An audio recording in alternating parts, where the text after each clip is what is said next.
I was verbally, mentally, and physically abused on a daily basis.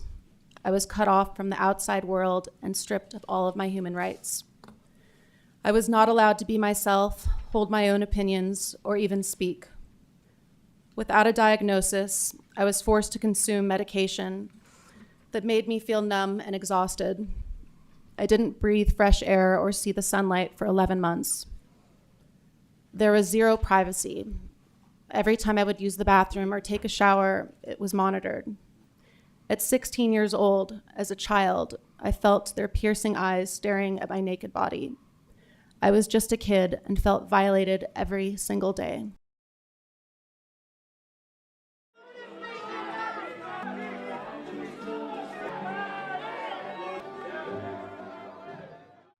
Hello everybody and welcome back to my channel. This is a brand new series that I'm doing called Trial by Media, and my intention with this series is to take a look at how media has shaped pop culture by analysing and critiquing some of the major moments within pop culture history, as well as hopefully opening a few minds and challenging some preconceived notions. If you would like to support my series and my channel, you can feel free to leave a comment down below on this video or check out my Ko-Fi page, which is basically a virtual tip jar for creators. I don't monetize most of my videos due to their content, so I really appreciate any love and support you guys send my way. You have no idea. So now with that housekeeping out of the way, let's get on with the video. Full transparency, I am a huge fan of Paris Hilton. I've been a fan of hers basically since the time of The Simple Life, and I've followed her career all throughout the years. And it's always bothered me how the media treat Paris. I mean, I feel like there's more to her than people think, and I really wanted to start off this video series by challenging people's views on one of the most polarizing celebrities on the planet. With the words famous for being famous used to describe her constantly, I feel that Paris deserves a chance to be humanized and to be heard and recognized for her contribution to pop culture. In this video, I will be discussing Paris, her rise to fame, where she is now in her life, and the truth behind the baby voice. Paris Hilton is an American media personality, businesswoman, and great-granddaughter of Conrad Hilton, the founder of Hilton Hotels. Paris shot to fame in the early 90s with a starring role as a dumb blonde socialite on the hit TV series The Simple Life. The Simple Life was a huge hit, and it was one of the first and most popular reality TV shows of its time. It aired around 2003 to 2007, and Paris was portrayed as a spoiled rich kid who knew nothing about how the other half lived. The premise of the show depicted Paris and her best friend Nicole Richie traveling across the USA, trying and failing at regular jobs and living with average American families. With her baby voice, iconic one-liners, and silly antics, she became a pop culture phenomenon and globally recognizable overnight. Before The Simple Life aired, Paris was already trailblazing across New York City's social scene. She partied at the hottest clubs and gained tabloid attention, making her the first official it girl of the noughties, despite being underage while attending these clubs. Her it gal status was only solidified by a ballsy photo shoot she did with famous photographer David LaChapelle, who actually happens to be my favorite photographer of all time, just FYI. And she did this photo shoot for the September issue of Vanity Fair in 2000. And crazily enough, Paris actually answered a question I had about this in one of her recent Q&A videos with her sister Nicky, and just FYI, I fangirled like crazy. Question is from @EllieJayden. Does your mom love the David LaChapelle photo shoot that you guys did together? Or is she still mad about it? People don't even know the real story behind that shoot. My mother wanted to murder us. Soon after her Vanity Fair photo shoot, Paris began dating Nick Solomon, a man who would change the course of her life forever and cause her deep trauma. When they began dating, Paris was 18 and Rick was 33 years old. Solomon recorded what would be later known as the infamous One Night in Paris sex tape and distributed this without Paris's consent. It's been rumoured that Solomon made over $10 million from the sales of the tape in just 1 year alone. Essentially, what he sold to the public is known today as revenge porn. Sex video showing Paris and her ex was released to media outlets and is circulating on the internet. All of this without her consent. These sex videotapes are all over the internet. How many of you have seen them? I've seen them. I don't know, she seems like a very personable young woman.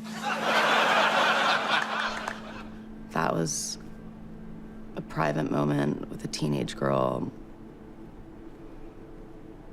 not in her right headspace, but everyone was watching it and laughing like it's something funny. If that happened today, it would not be the same story at all. But they made me the bad person. Like, I did something bad. It was my first real relationship. 18. I was just so like in love with him, and I wanted to make him happy. And I just remember him just pulling out the camera, and he was kind of pressuring me into it. Like, oh, you're so boring. Do you want me to just call someone else? No one will ever see it. You know, in the beginning they said that I raped her and she was incapacitated and you couldn't see the whites of her eyes. And, you know, I have a full color version on trustfundgirls.com, trustfundgirls.com. You can see it was two people in love enjoying sex. Everybody has sex, and it's, you know, two people very much in love and having a good time. It was like being electronically raped.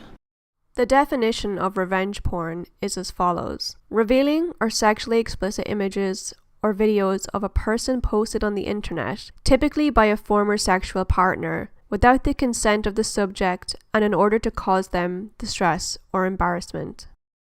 Despite being a victim of revenge porn, Paris was the butt of the joke for weeks, months, and years after the tape was released. The popularity and media coverage of the tape catapulted her into infamy beyond what anyone could have ever imagined. Paris Hilton, I would kill myself.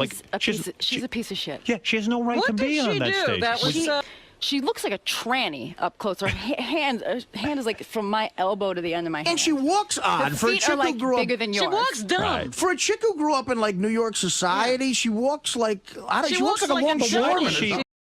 I heard that to make her feel like more comfortable in prison, the guards are gonna paint the bars to look like penises. Is that? I think it's wrong too. I just worry that she's gonna break her teeth on those things. Anyway. Oh, sweetie. She was a young woman being publicly shamed for being intimate with a long-term partner. It was easy for people to make fun of Paris because people saw her inherited wealth as a worthy reason to despise her, making her fair game in the eyes of the media and the public alike.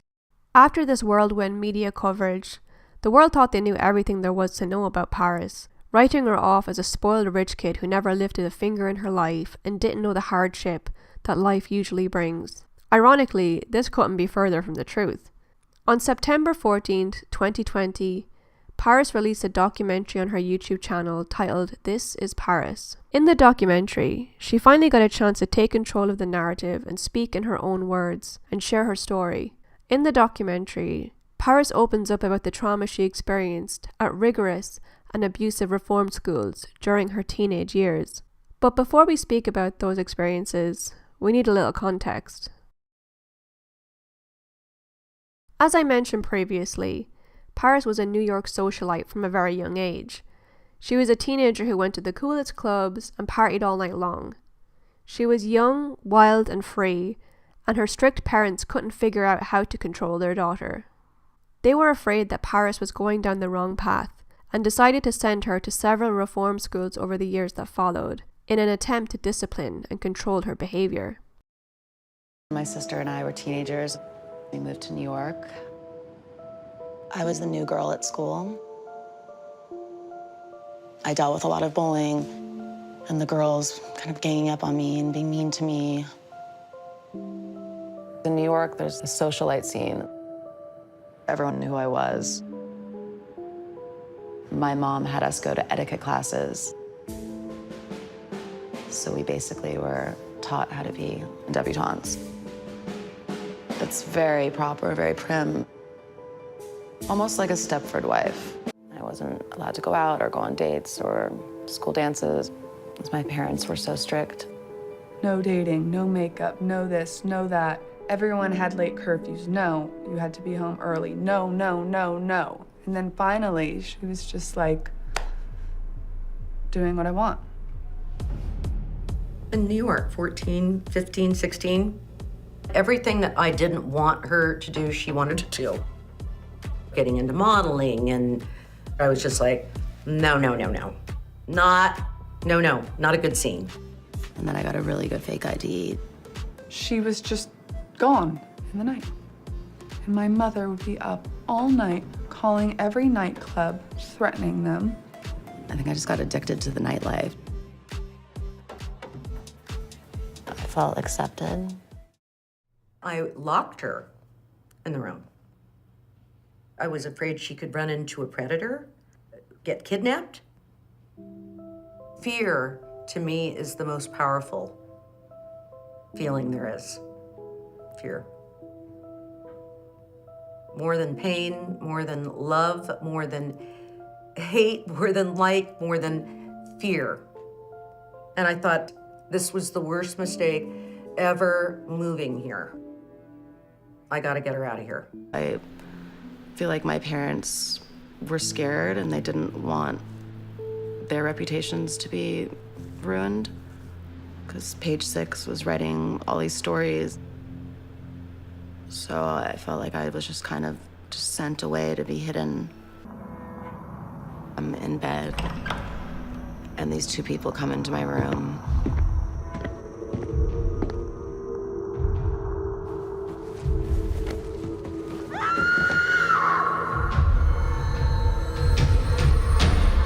And say, do you want this to happen the easy way or the hard way?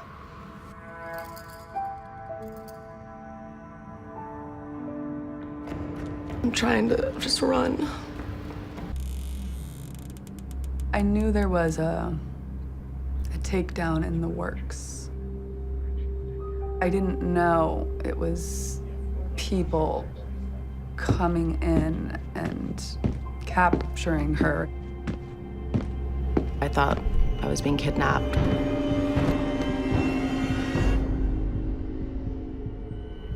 I started screaming for my mom and dad, like, help me. And no one came. As they were taking me, I saw my parents standing by their door, crying. And I was like, please help me, what's happening? And no one would tell me what was happening.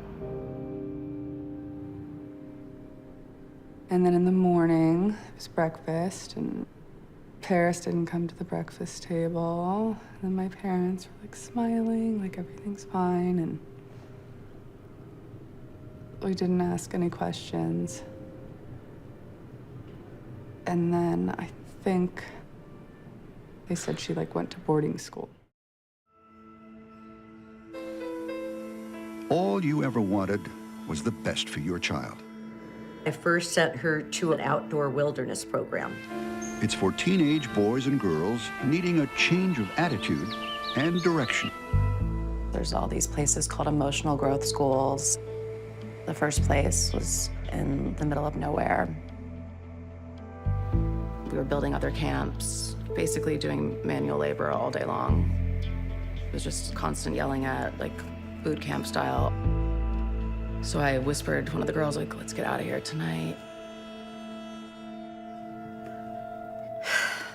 She got away.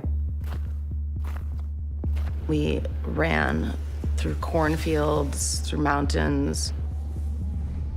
The guys that worked at the camp grabbed us, and then we got back and they literally just beat the hell out of us in front of everyone, just to let everyone know, if you run away, this is what happens.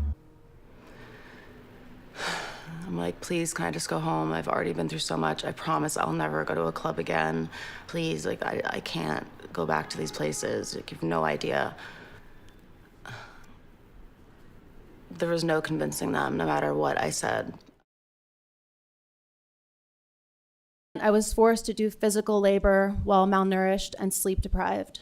I couldn't speak to my parents because the staff said I didn't deserve to. One day, a staff member strangled me and slapped me across the face in front of the other kids. She did this to instill fear in everyone. Despite hypothermia and physical beatings from staff, there was no medical care.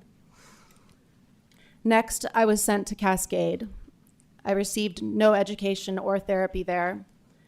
I feared daily for my well-being, but I would not let them break my spirit. Provo Canyon School was my final stop. I was given clothes with the number on the tag. I was no longer Paris. I was only number 127.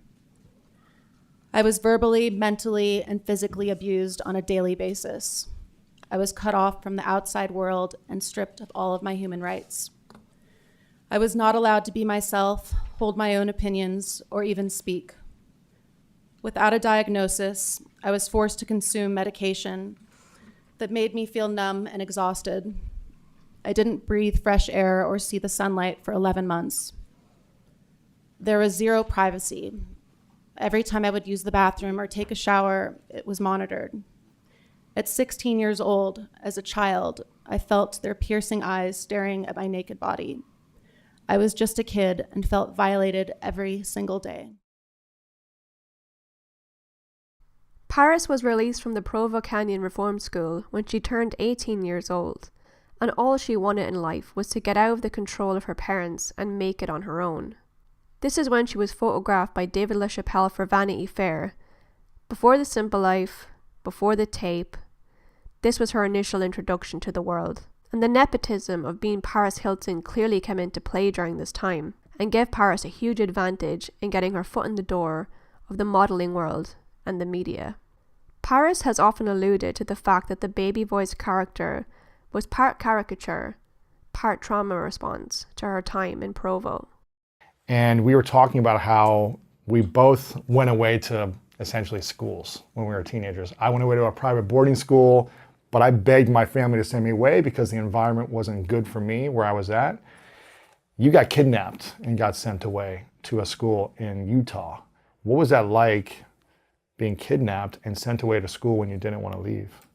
Traumatizing. I had no idea who these people were, just these two big men coming into my room in the middle of the night and literally grabbing me and carrying me from my bed. And I thought that I was being kidnapped. It was like something from the movie Taken. I started developing the character when I was sent away to the school, just because every day was a nightmare. It was torture. So the only thing that kept me going and not losing my sanity was just thinking about who I was going to become when I got out of there. And I think I just built kind of this Barbie doll, Disney princess, perfect life, just so I wouldn't have to think about all the just horrible things that I went through. She began a campaign to shut down Provo Canyon. It's called Breaking Code Silence, and it was created as a way for these survivors of the abusive environments to share their stories. She took her campaign to a federal level on February 13th, 2021, and used her celebrity to testify to the SB 127 bill at the Utah Senate. This bill helps to protect youths in residential care from cruel punishment, such as seclusion and restraint. The bill also ensures that youths get unmonitored communication with their families and prevents gender discrimination at such facilities. Paris Hilton is a prime example that nothing is as it seems online or in the media. In The Simple Life, perhaps Paris played into the dumb blonde stereotype as a coping mechanism, or maybe just as a fuck you to the world, hamming it up and raking in on the cash as she did it. And if there's one thing that I know about Paris Hilton, and believe me, I know a lot, it's that she's incredibly funny and she's nobody's fool. And of course, Paris has benefited greatly from nepotism and who she knows and the environment that she grew up in. And I think she's incredibly self-aware of that fact. I also think she's smart enough to turn a negative into a positive. And what I don't think people realized back then, and even now, is that Paris is actually always making fun of herself. She's in on the joke most of the time, almost using this self-deprecation as a defense mechanism. And she's just a fun person. And one of my favorite skits of Paris's is this one, where she jokes and makes fun of herself by being a ditzy blonde doing the news. And low-key predicts global warming. It's raining everywhere. You guys should move to LA. It's really like better weather. Cleveland, it's all raining, and Baltimore is like storms. And that is Earth. That is Earth. It's hot. For years, she's been an easy punching bag for the media and the public, but now she's reclaimed her narrative, and behind the scenes she's been doing philanthropic work for many decades now, and I don't think that Paris is as easy to define as many people like to think. People want to write her off as a useless celebrity, but really she's made more of an impact on popular culture than she'll ever get credit for. Say what you want about Paris Hilton, but I'll always be a little Hilton. Loves it.